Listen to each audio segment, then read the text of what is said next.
Downloadable content has become a major part of Nintendo's offer in the Switch generation, with many titles offering both free and paid DLC, sometimes years after the original game's release. However, some games seem primed for DLC and yet don't seem to get anything at all, and so it's time to investigate the question of what is Nintendo's approach to downloadable content.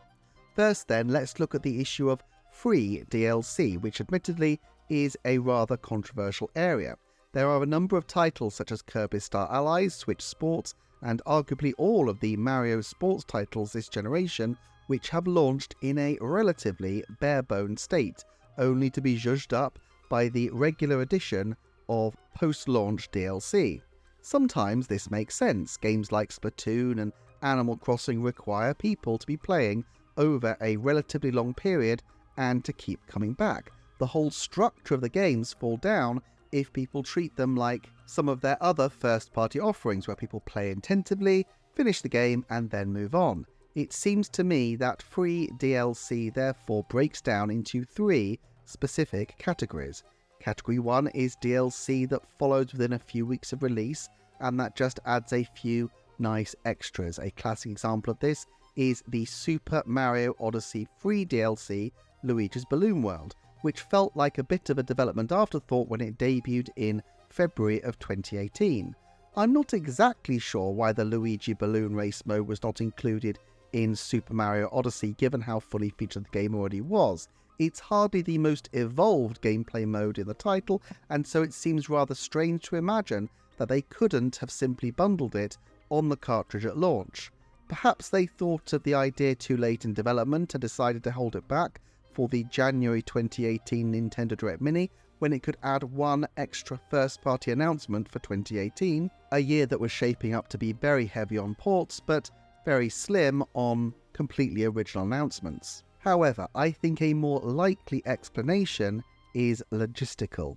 Super Mario Odyssey is a one-player title primarily, and it is unlikely that anybody in the first several dozen hours of playing it would give much attention to the Balloon World mode. Since the game relies on other people hiding balloons, you need to have a fair base of players who actually know the levels and have completed the game, or at least are finished enough with the game that they're interested in exploring the Balloon World side mode. Therefore, holding this mode back did actually make sense and probably made a better experience for the player base. This is certainly, to my mind, the best kind of DLC, at least of the free variety, because it is a great way to flesh out the content that is already there, and it makes sense to hold it back for a later point. Category 2, though, of free DLC is what I would call the 6-month support schedule, and this is where it gets a bit ethically dicey. Mario Tennis Aces, Mario Golf Super Rush and Mario Strikers all took the approach of starting out with an almost shamelessly bare-bones offering and then gradually adding characters and stages as time went on. In some respects this does make sense. Mario sports games aren't exactly the most eye-catching offerings on the console, so having a steady drumbeat of updates is a way to keep the games in the public eye while eking out the content. Theoretically, nobody is disadvantaged because these updates are free.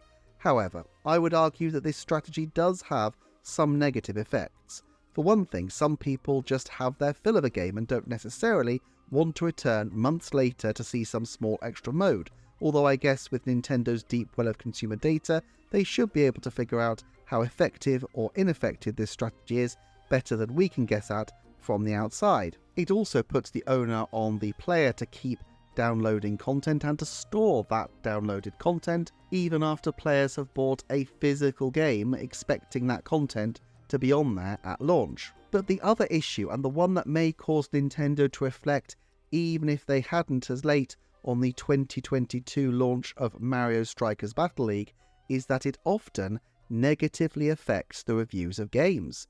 2018's Kirby Star Allies is perhaps a particular example of this, a game that received fairly tepid initial reviews, but which came to be more positively regarded as the game developers added content later on.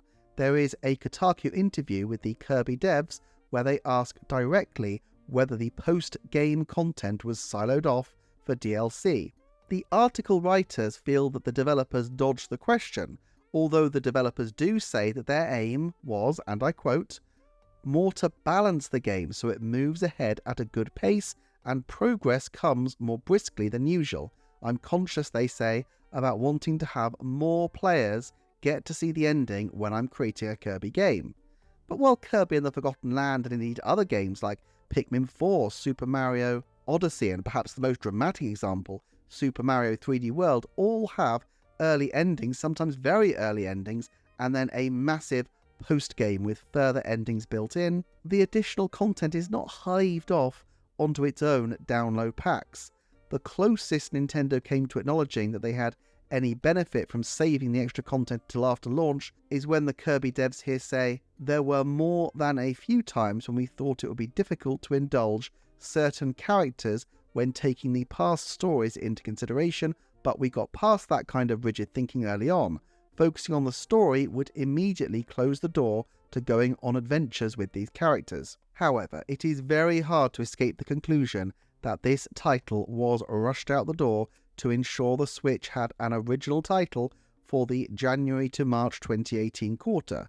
The only other games on the slate on that quarter were the Bayonetta 1 and 2 duology, and this was very early in the Switch's life when, despite a promising launch, it was not clear that this would be a new Nintendo renaissance. It would appear therefore that they decided to put the game out pretty much as was, and then patch it up over the course of the rest of the year. Hopefully this rather desperate strategy will become a thing of the past as long as Nintendo is experiencing quite a lot of success, and if nothing else, I think if Nintendo really does care about their games receiving critical acclaim, and if review scores are locked in on release day, it is very tricky, short of re-releasing the title as a definitive edition and trying your luck over again with reviewers, to demonstrate how much a game has improved once those kinds of reviews have been posted. Then there is the third category of free DLC, which is what I'll call the 2-year roadmap. Why 2 years? Well, look at Splatoon 2. It launched in July 2017, and the final major Splatfest was in July 2019. Animal Crossing New Horizons launched in March 2020, and the last major change was in November 2021, which is close enough to 2 calendar years. That said, there was quite a dry spell in the middle where not a great deal was being added, although arguably the nature of Animal Crossing's seasonal gameplay is that new content is always just around the corner anyway as you move into a new season.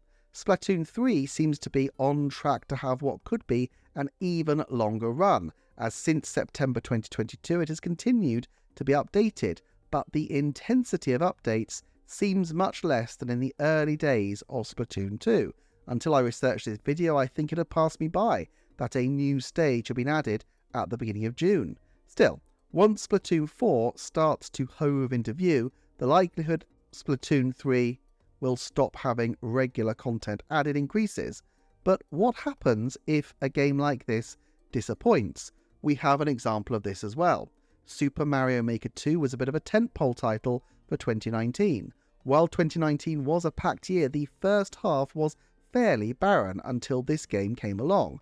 Not only was it a follow-up to one of the Wii U's few, though greatest successes, but the 2D Mario team at EPD10 had prioritised a new Maker game over another original entry in the ludicrously successful 2D Mario series. Basically, the expectation was on this game to deliver, and while it had performed respectably, well over 8 million last time I looked, and possibly even on course to hit 10 million by the time the Switch finally packs up shop, it was very much eclipsed by other Mario titles, such as Super Mario Party, and even the bare bones new Super Mario Bros. U Deluxe Sport. There was a final update released in April 2020, which was close to a year since the original game debuted, and which seemed to wrap Super Mario Maker 2 up. A lot of speculation had been poured into the existence of extra game styles being listed on a menu which only included the Super Mario 3D World game style, singular.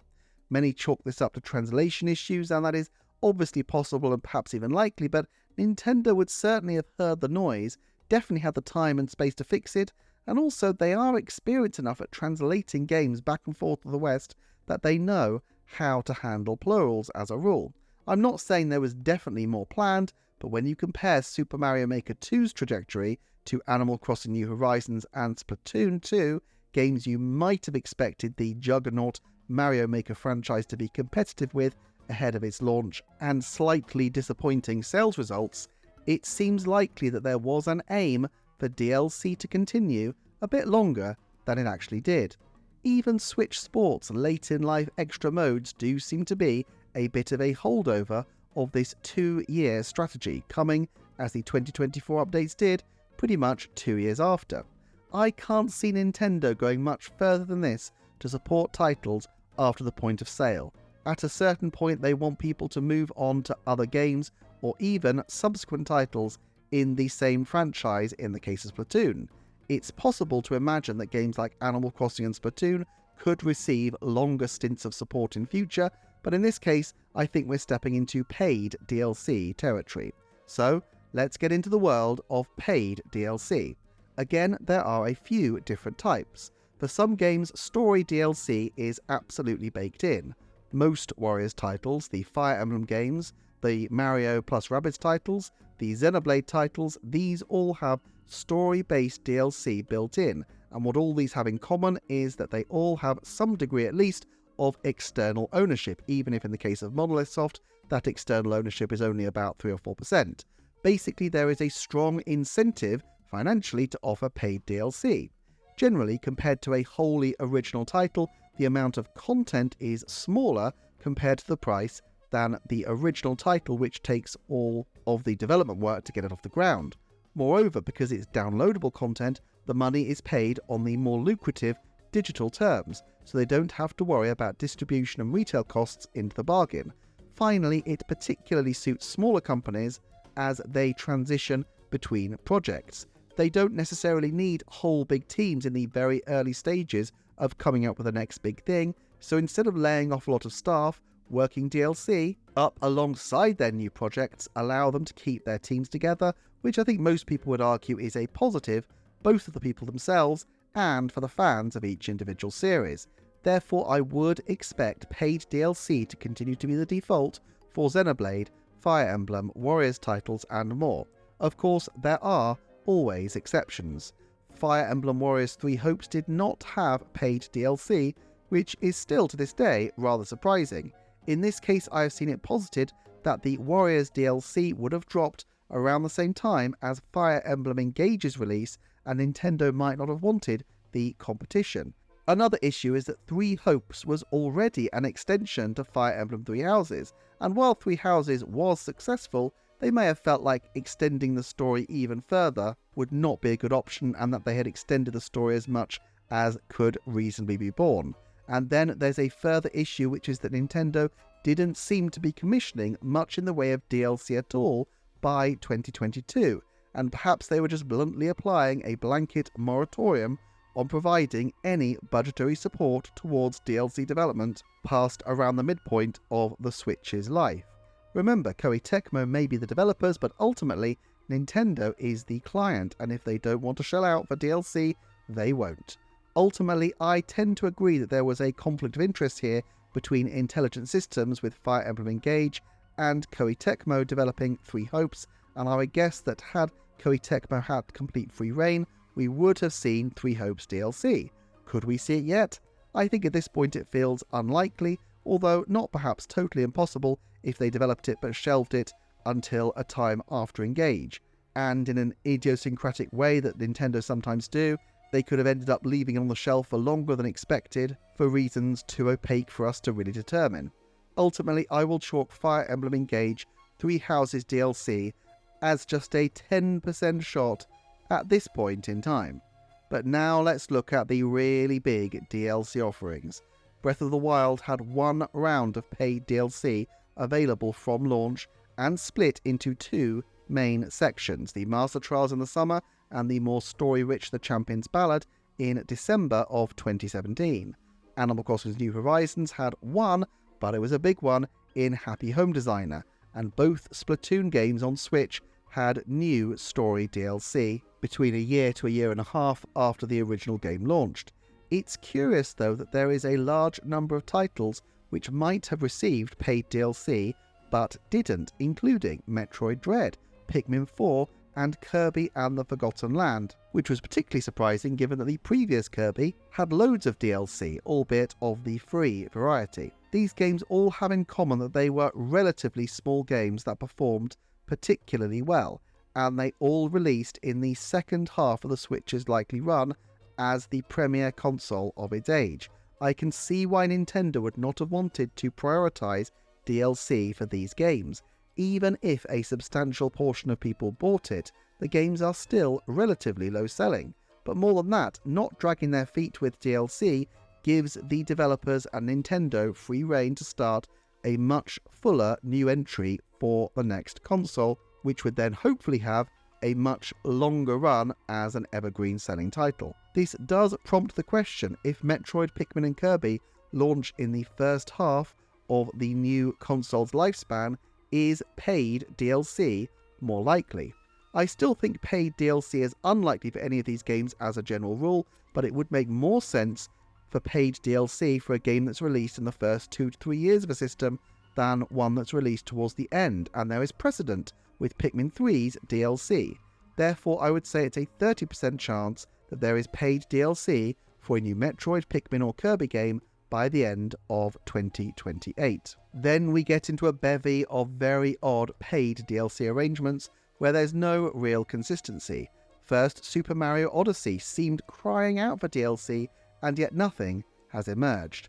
I suspect in this case they decided ultimately that their time would be better spent looking forward to ensure the next 3D Mario is in good shape, and of course a number of people worked on the Bowser's Fury spin-off, which, despite using a lot of aspects from 3D World, really does feel like it could have been right at home as Odyssey DLC as well.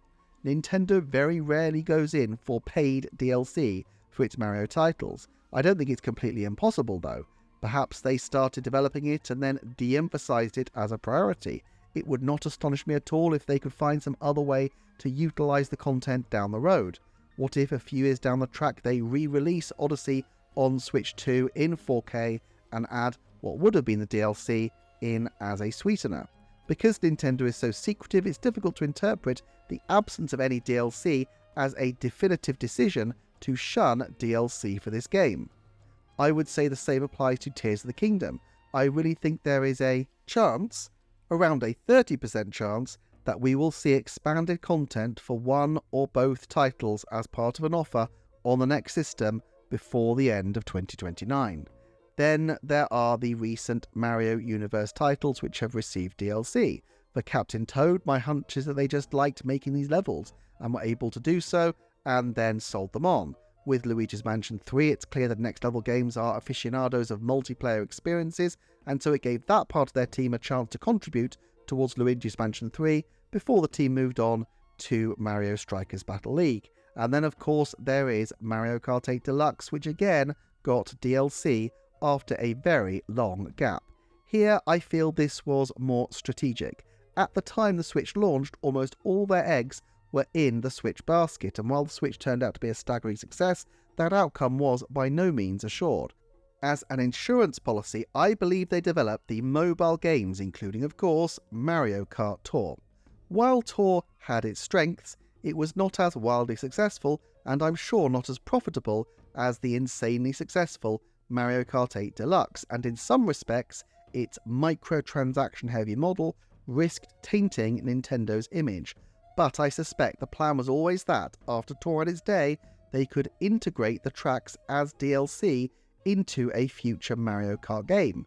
If Deluxe hadn't really had legs, they might have decided to launch a new Mario Kart still on the Switch, in which case those courses could have still been helpful to flesh out a whole new game. But as it turned out, they had a different use in mind. I have another video which delves into Nintendo systems and how under Shuntaro Furukawa's leadership, the company is looking more closely than ever at the importance of the Nintendo account system. However, with the launch of the expansion pack in late 2021, they needed a killer app or two to help bring people in to their new online provision. access to Happy Home Paradise as part of the deal was one brilliant sweetener, and on its own, it might have been okay, but perhaps not completely decisive. After all, paying the price of the DLC to own the game outright, in perpetuity, would have made a lot of sense to a lot of people. But couple this with an absolutely huge Mario Kart 8 Deluxe DLC plan, which effectively doubled the size of the game, at least in terms of courses, and offered support over the customary 2-year window, well, that just made the deal a no-brainer. For the next system, I think there is a 90% chance that we will see a season pass or at least substantial DLC scheduled for a major first-party title confirmed by the end of 2026. I also fancy that it's a 90% chance for the next Splatoon that we will have paid DLC before the end of 2028. I also would expect a DLC roadmap for the next Mario Kart in particular, although I would expect them to go down the route of having free updates for a period before they transition on to paid updates. I could even see them looking to repeat their Switch strategy. They could support the title from launch for 2 years, then pivot to developing another title for mobile or even arcades, perhaps one of their theme parks, and then in the twilight of the next system, absorb all this additional content as paid DLC for the Switch successor Mario Kart title. Of course, there's one great hulking player in the DLC arena that has not yet got the invitation to join this video. I am talking, of course, about Super Smash Bros. Ultimate. In so many ways, Smash is an exception to every conceivable rule, as I feel they have put full faith and favour into Masahiro Sakurai to deliver for them. The 2 fighters passes lasted slightly over a year each, meaning Smash's total time being supported was a little closer to 3 years, but I don't think anyone was sweating that too much. If anything, what this last selection of DLC examples shows is that when it comes to their very core titles, Nintendo really does deal with things on a case-by-case basis. However, once we have a new console, I would expect DLC to once again become a much more prominent part of Nintendo's regular offer, and it remains to be seen whether they will keep to the same patterns I've outlined here, or shake things up with a new approach such as much larger DLC drops, or supporting games over far longer periods. Let me know your thoughts in the comments. Particular thanks and big appreciation to this channel's Patreon community, and if you'd be able to support the channel as well, that would really mean so much. Ultimately though, I'm just grateful you're supporting the channel by watching to the end, and perhaps even liking, subscribing, commenting and sharing. And I hope to see you next time for another Nintendo Forecast.